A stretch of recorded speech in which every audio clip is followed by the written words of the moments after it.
This is the instrument cluster out of my 1985 Mercedes 300D W123. It had the normal problem with the odometer slipping. That problem was sort of down my list, but I eventually got to it. And while it was out, I decided I was going to change the bulbs for LEDs and deal with the dimmer rheostat, which was broken. So there's tons of videos about replacing the bulbs with LEDs and why you should do that.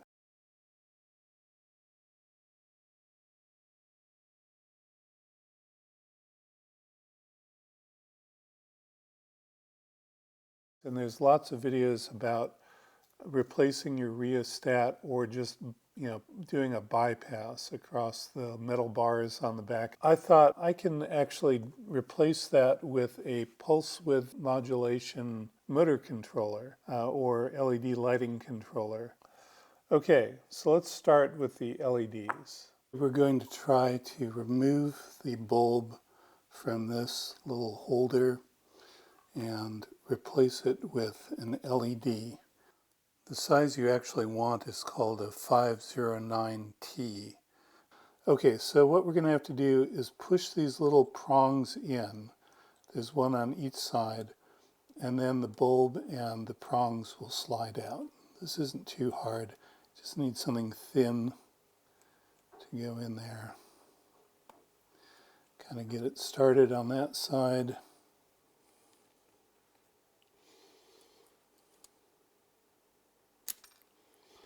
Okay, good. So to tin it, we're going to take a little flux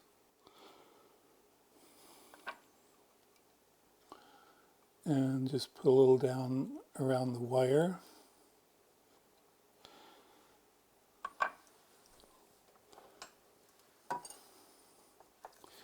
Okay, a little bit of solder.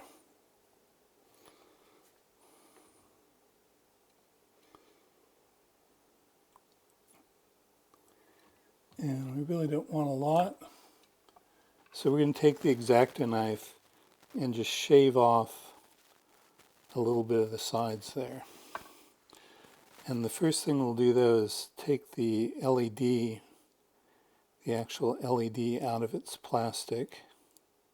And you can see there it is. It's got a little resistor on it so that it doesn't burn up when we put 12 volts to it. And now we're going to just shave a little off, which is easy because this is fairly soft plastic. Now if you get LEDs that are a different shape or something, you're going to have to improvise. Okay, so now these go back in. Bend them over. And alright, so now I'm going to tin these. I put a little flux on them. And just get a little drop of solder onto the wires. So we want to align these so that the top of the metal is just under that round part. And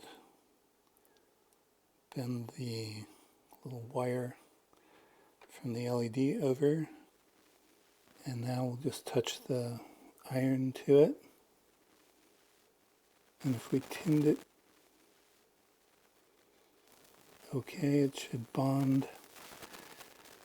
And it shouldn't get so hot that I can't hold it.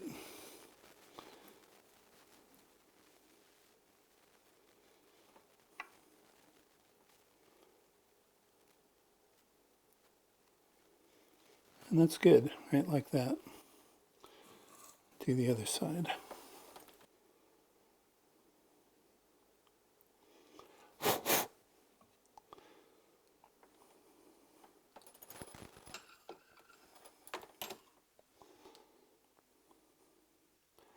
And I can promise you that this gets easier with practice, get better attachments.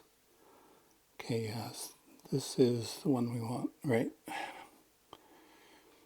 Okay, so that just fits in there. and you kind of gentle it back in.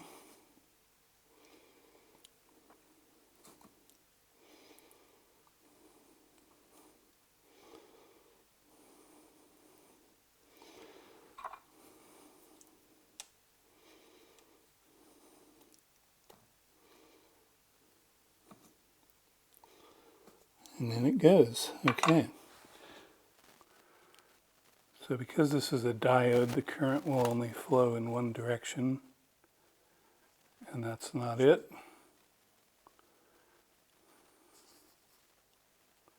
But there's the right way. So let's try it out in the board. So I'm not actually touching the bulb directly with the electrical leads. I'm just touching the metal part that the bulb's ears touch. Okay, that's that little job.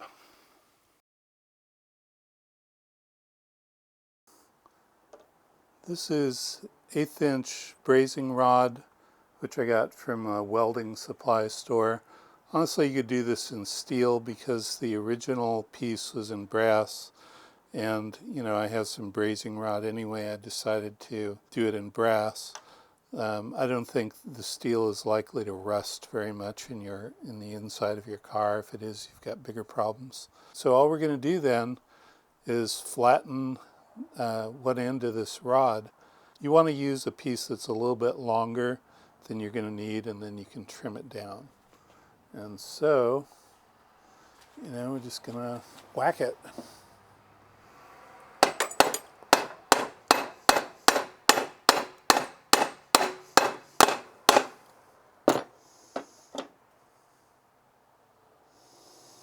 Straighten it out.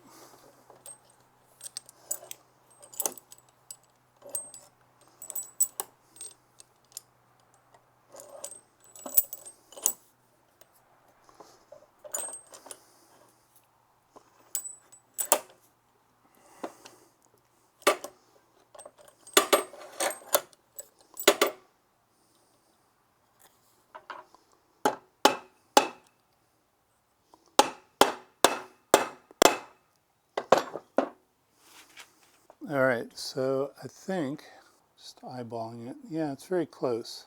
And I don't think you need to be any more precise than that. I do have a set of calipers, but honestly, we're not dealing with high precision here. So I'm just going to dress it up a little.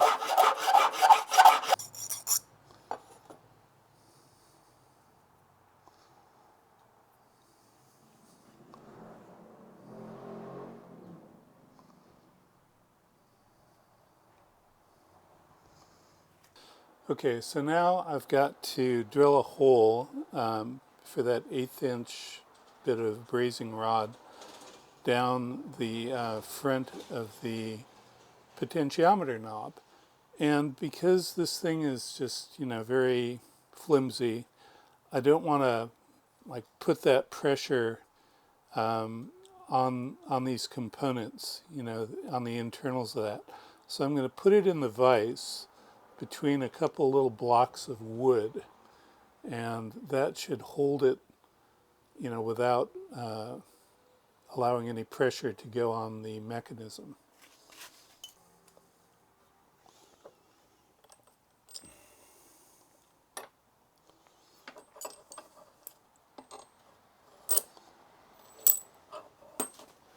Okay, so I'm using a 7/64 drill bit here, just slightly under 1/8, and the idea is that there will be a little bit of a press fit.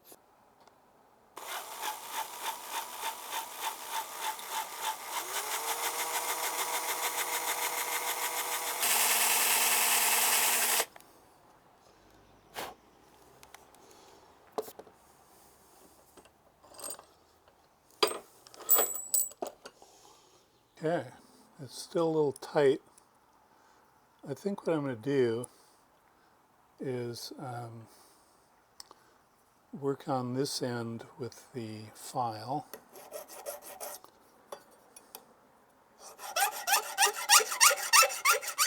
Okay, that's in there pretty good. and I'll put a little Loctite on there just to be sure. But that is good. And in fact, it needs to be trimmed down. So I will do that off camera. Okay, so I'm just going to do this by feel. The button on the front has to be able to push back too in order to clear the trip odometer. But yeah, I can feel it's turning the potentiometer. So in order to attach the wires that are going to feed the Pulse Width Modulation controller, I have used these bullet connectors. And these are a pair of female bullet connectors, which normally look like this with their insulation on. But I've taken the insulation off so I could solder them onto this board. And then the male part, connects in here like that. And then so that we don't have shorts with these positive terminals right next to grounds, I'm going to put on a little heat shrink tubing, and that should keep everything separate. Okay, so that's how that's going to work. Okay, well there it is. You can see the low fuel light is lit up.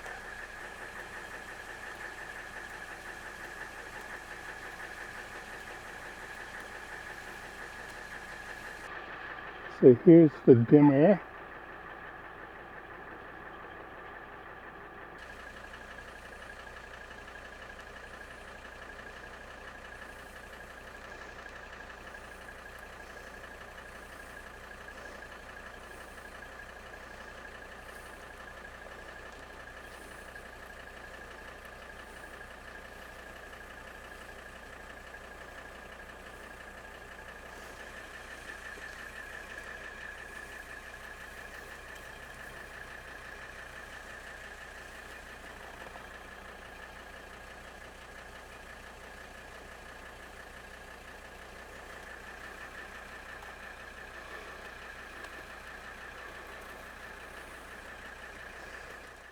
So a little postscript.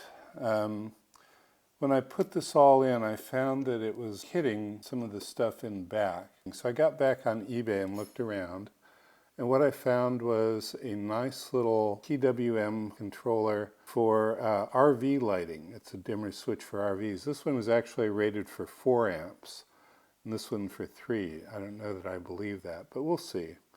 So what I'm going to do is put it in, and this should fit pretty much in the original hole where I have just the potentiometer right now. So I'm going to do that, and I'm going to do the same modifications to the stem of the potentiometer so that the little extension rod fits in there.